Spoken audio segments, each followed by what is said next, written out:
Le Seigneur soit avec vous. Évangile de Jésus-Christ selon saint Matthieu.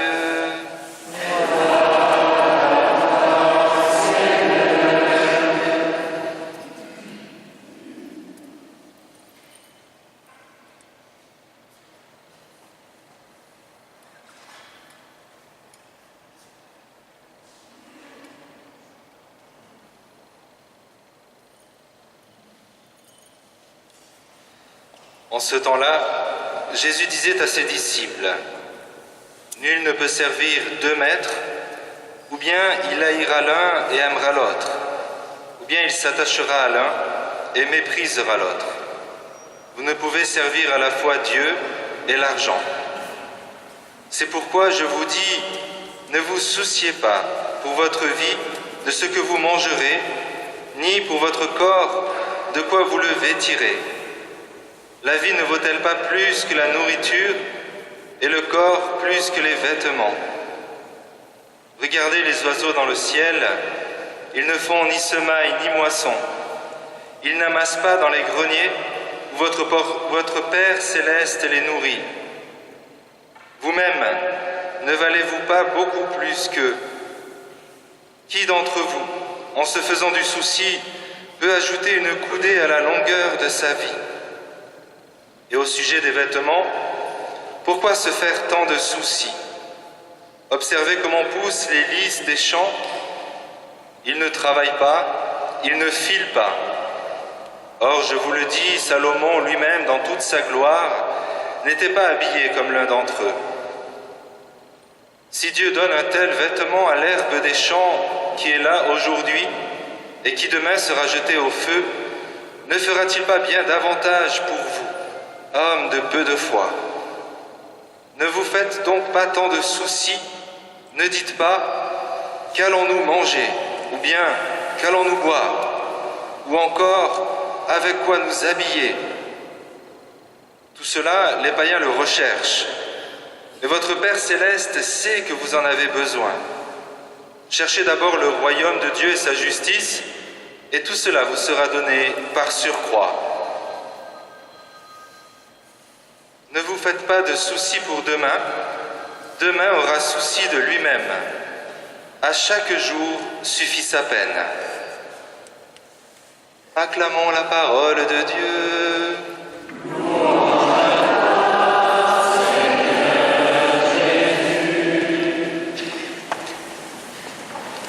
Magnifique évangile que nous écoutons ce matin,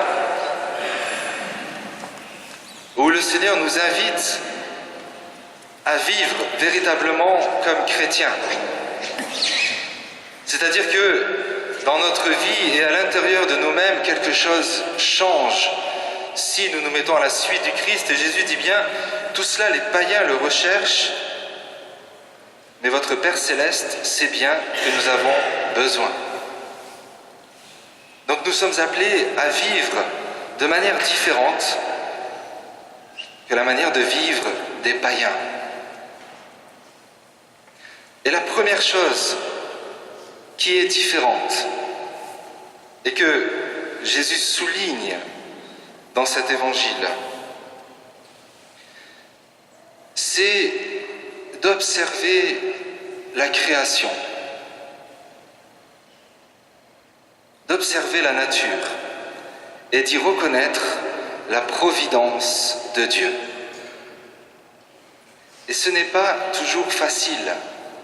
Vous comme moi, combien de fois, moi c'est chaque semaine, combien de fois j'entends, quand j'étais jeune, j'ai cru, j'allais à l'église, je faisais mon catéchisme, et puis après, quand on regarde la vie, quand on regarde le monde, quand on regarde ce qui se passe, quand on regarde la souffrance, j'ai perdu la foi. Ça c'est le raisonnement du païen. Vous avez entendu ça aussi, non ? Tous les jours, au boulot. Comment voulez-vous que je croie en Dieu quand je regarde la nature? Et voyez, j'ose le dire, dans cette attitude, même si je ne jette la pierre à personne et à personne de ceux qui ont dit cela, mais il y a une profonde ingratitude vis-à-vis de celui qui nous a donné la vie quand on dit cela. Et Jésus nous invite à changer de lunettes.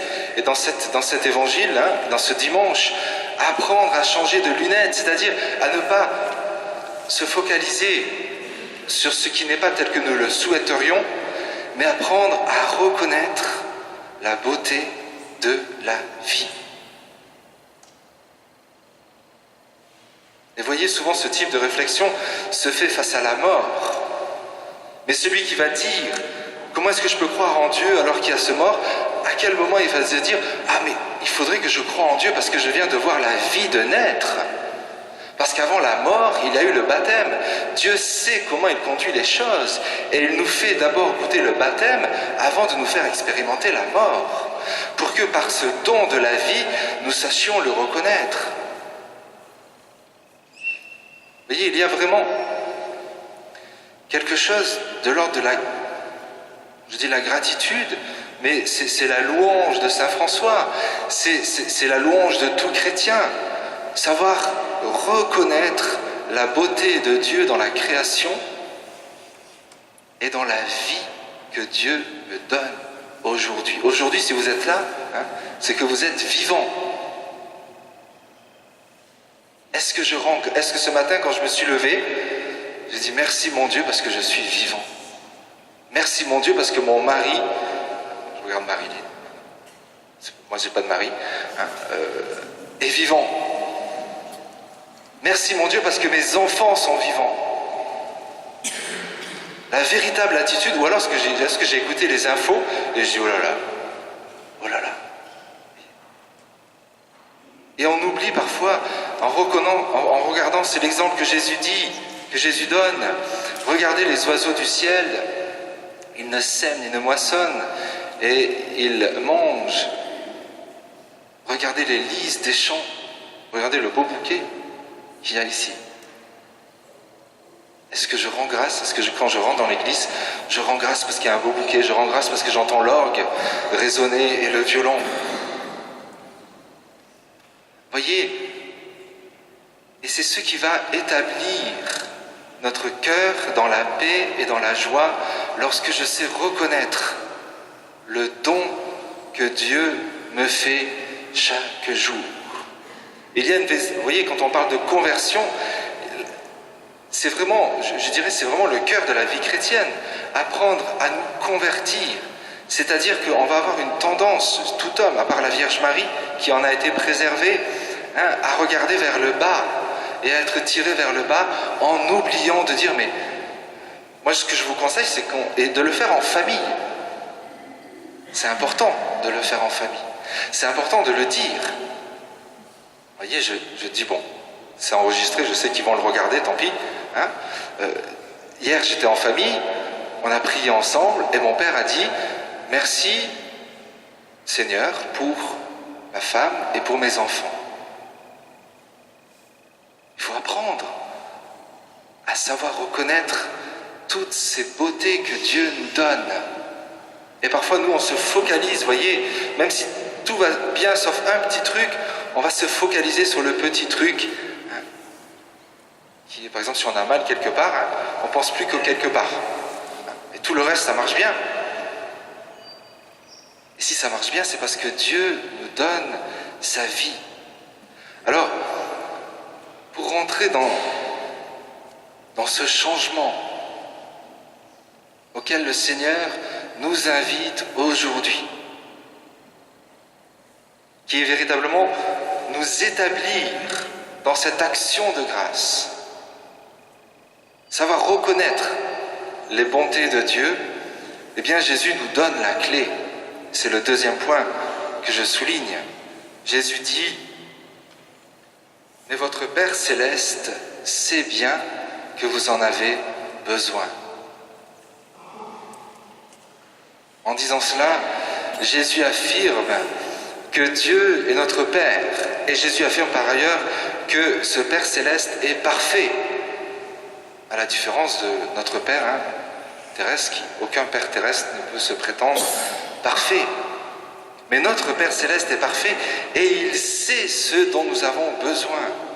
C'est-à-dire que le Père est celui qui donne la vie, mais il ne la donne pas une fois et ensuite il se retire. Vous savez, ça c'est le Dieu des philosophes, c'est le Dieu d'Aristote. Il y a d'autres philosophes derrière lui. Un Dieu crée et ensuite il se retire dans ses appartements parce que finalement ça ne l'intéresse plus. Le Dieu des chrétiens n'est pas comme ça. Il crée et c'est une création continue. C'est-à-dire qu'il faut bien réaliser que l'acte que Dieu a posé lorsqu'il nous a donné la vie, il le fait à chaque instant. C'est-à-dire chaque instant que je vis, Dieu désire ma vie. Et c'est pour ça qu'il me donne la vie.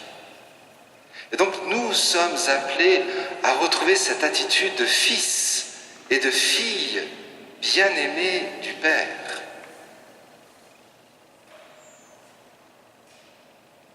Vous voyez, on dit, on va le faire tout à l'heure, et ça peut être un peu machinal. Notre Père qui est aux cieux, que ton nom soit sanctifié. Mais est-ce que dans une prière spontanée, est-ce que lorsque je suis seul devant Dieu, est-ce que lorsque je fais une prière spontanée, je peux lui dire « Mon Père, qui est aux cieux », pas simplement notre, parce que c'est vrai qu'il n'est pas qu'à moi, hein, mais en disant « Mon Père », ça veut dire que vraiment, j'affirme cette relation qu'il y a entre lui et moi. Mon Père qui est aux cieux, j'ai confiance. Je sais que tu nourris les oiseaux du ciel et les poissons de la mer.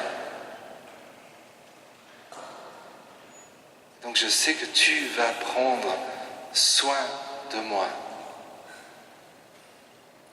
Parce que je suis ton fils. Vous voyez, c'est par le baptême que nous devenons fils et filles de Dieu. Et ensuite, cette réalité, eh bien, nous avons toute une vie pour la découvrir et entrer dans ce grand mystère, cet amour infini de Dieu qui fait de nous des fils et des filles de Dieu. Et en fait, nous sommes appelés, c'est ce que nous dit cet évangile, à faire un échange avec Jésus. Dans l'évangile, il est dit « Ne vous faites donc pas de soucis. Qu'allons-nous manger, qu'allons-nous boire, avec quoi nous habiller? Cherchez d'abord le royaume. Votre Père Céleste sait que vous en avez besoin. Cherchez d'abord le royaume de Dieu et sa justice, et tout cela vous sera donné par surcroît. » Jésus nous dit bien, cherchez le royaume de Dieu et sa justice, et tout cela vous sera donné par surcroît. C'est-à-dire, et ça, moi je peux en attester dans ma propre vie, mais vous aussi.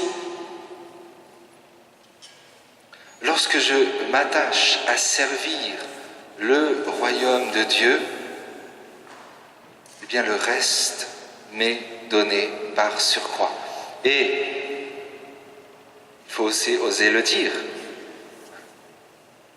C'est-à-dire que celui qui ne s'attache pas au service du royaume de Dieu ne rentre pas dans cet échange. Vous voyez, Dieu nous a donné une vie, il nous a donné des bras, il nous a donné une voix, plus ou moins belle pour certains, et des bras plus ou moins forts pour certains, mais on a chacun un talent. Et le Seigneur nous dit aujourd'hui, est-ce que ce talent, est-ce que tu t'en sers pour le royaume de Dieu? Parce que si tu t'en sers pour le royaume de Dieu, la nourriture, tout ça, tout te sera donné par surcroît. Vous voyez, cet évangile est vraiment profond et il vient toucher en nous toutes les blessures qui peuvent être liées au manque, à l'abandon, à la peur, en nous disant, Jésus nous dit, dépose cela. Dépose ta peur de manquer. Dépose ta peur de l'avenir.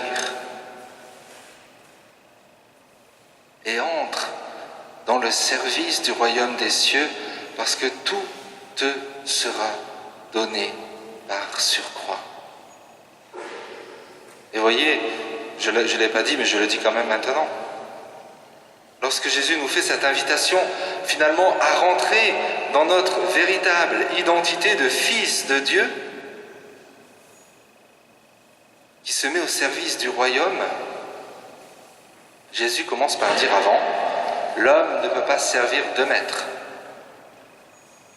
Il ne peut pas servir à la fois Dieu et l'argent.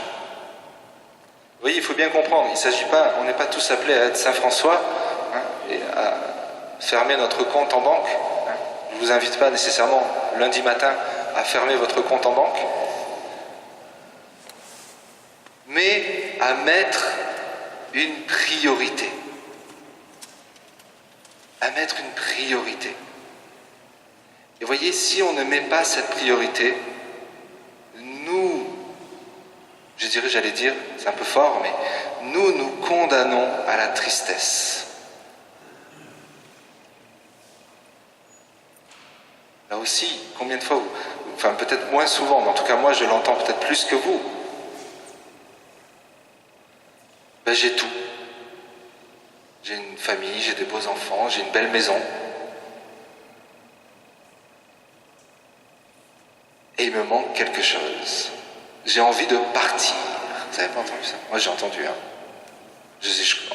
Mon père, je comprends pas. J'ai tout. Mon mari, il est très bien. Mon boulot, ça va. Mes enfants sont bien. J'ai juste envie. J'ai eu tout ce que je voulais. Tout ce pourquoi je priais depuis que je suis toute petite. Et j'ai envie de partir. Parce qu'il manque le service du royaume des cieux. Et parce que nous sommes faits. Dieu nous a créés comme cela. On ne pourra pas se changer. Dieu reste Dieu. Il nous a créés d'une certaine manière. Et ça, on peut faire ce qu'on veut. L'homme peut se mentir à lui-même tout le temps qu'il veut. Il ne pourra pas se changer.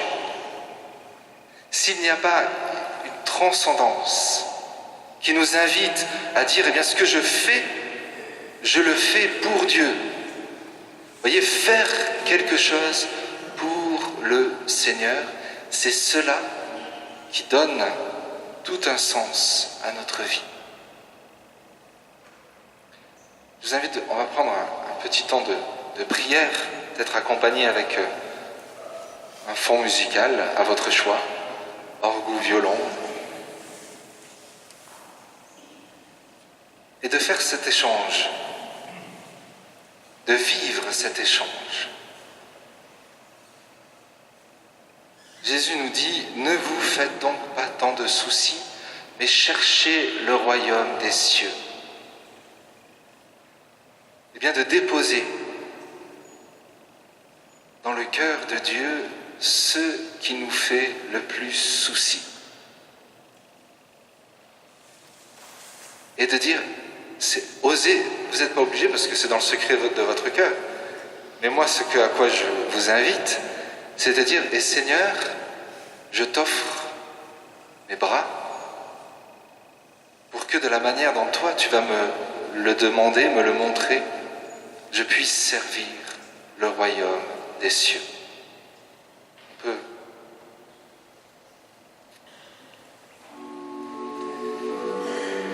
Alors pour ceux qui le souhaitent, vous pouvez fermer les yeux, descendre dans votre cœur et entendre cette parole de Jésus. Ne vous faites donc pas tant de soucis.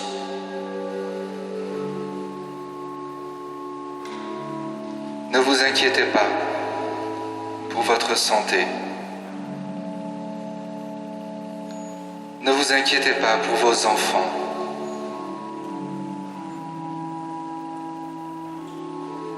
Ne vous inquiétez pas pour vos soucis financiers. Déposez tout cela sur l'autel.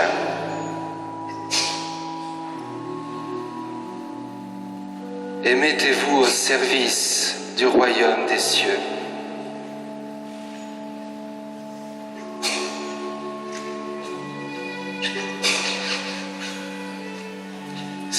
Seigneur, viens guérir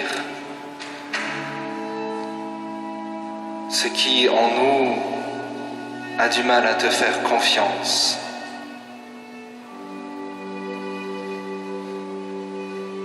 Viens guérir toutes les situations où nous avons pu nous sentir seuls ou abandonnés.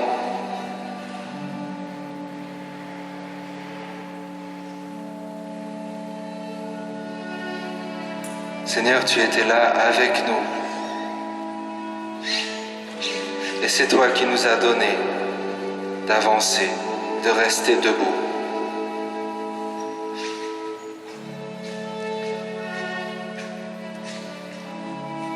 Seigneur, visite notre cœur en profondeur et remplis-nous de la joie de t'aimer et de servir le royaume des cieux.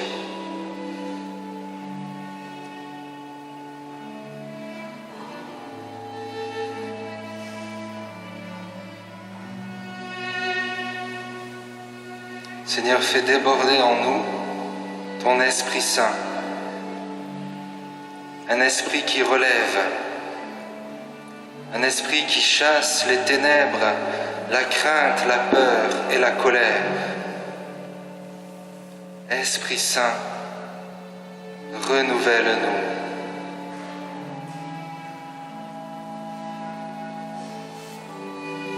Et restaure-nous dans notre identité de fils et de fille de Dieu.